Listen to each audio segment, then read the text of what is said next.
নমস্কাৰ আৰু এটি নতুন ভিডিঅ'লৈ আপোনালোকৰ মাজত আহিছোঁ। বেঙেনাৰ সৈতে সৰু মাছৰ চচ্চড়ি কেনেকৈ বনাওঁ চাওঁ আহক। বেঙেনা সৰুকৈ কাটি লৈছোঁ, আলু সৰুকৈ কাটি লৈছোঁ, সৰু মাছ ভালদৰে ভাজি লৈছোঁ, বিলাহী আপোনালোকে সৰুকৈ কাটি ল'ব পাৰে, পিঁয়াজ সৰুকৈ কাটি লৈছোঁ, কেঁচা জলকীয়া আৰু ধনিয়া পাত। মছলাৰ বাবে কেঁচা জলকীয়া আৰু দুটুকুৰা নহৰুৰে ভালদৰে বটি লৈছোঁ।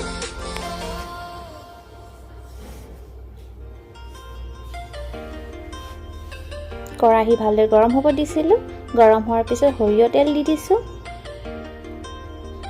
ফোৰণত ক'লা জিৰা দিছোঁ,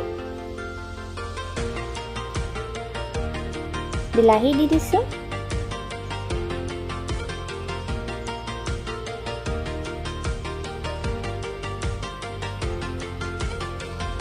বটি থোৱা মছলা দি দিছোঁ, পিঁয়াজ দি দিছোঁ, কাটি থোৱা বিলাহী আৰু আলু বেঙেনা দি দিছোঁ,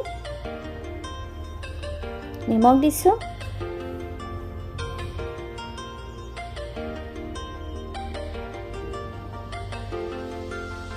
হালধি দিছোঁ,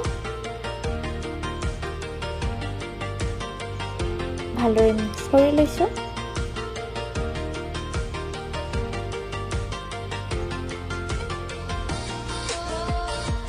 ভালদৰে মিক্স কৰি লোৱাৰ পিছত ঢাকন দি দিছোঁ। গেছ ল' ফ্লেমত ৰাখিছোঁ, মাজে মাজে চেক কৰি থাকিছোঁ। অলপ ফ্ৰাই হোৱাৰ পিছত সৰু মাছ দি দিছোঁ,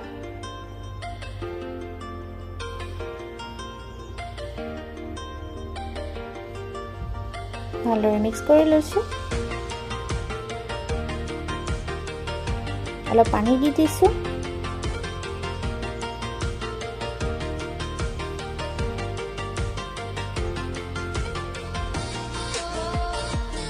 এবাৰ মিক্স কৰি লৈছোঁ। পানী খোৱাৰ পিছত আৰু অলপ পানী দি দিছোঁ, ঢাকন দি দিছোঁ। গেছ হাই ফ্লেমত ৰাখিছোঁ, ভালদৰে বইল হ'ব দিছোঁ, মাজে মাজে চেক কৰি থাকিছোঁ। বইল হোৱাৰ পিছত ধনিয়া পাত দি দিছোঁ,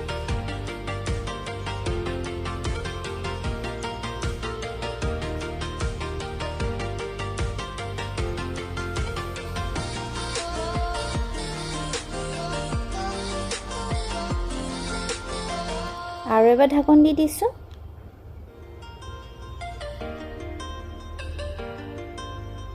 চেক কৰি থাকিছোঁ মাজে মাজে। পানী ভালদৰে শুকাব লাগিব।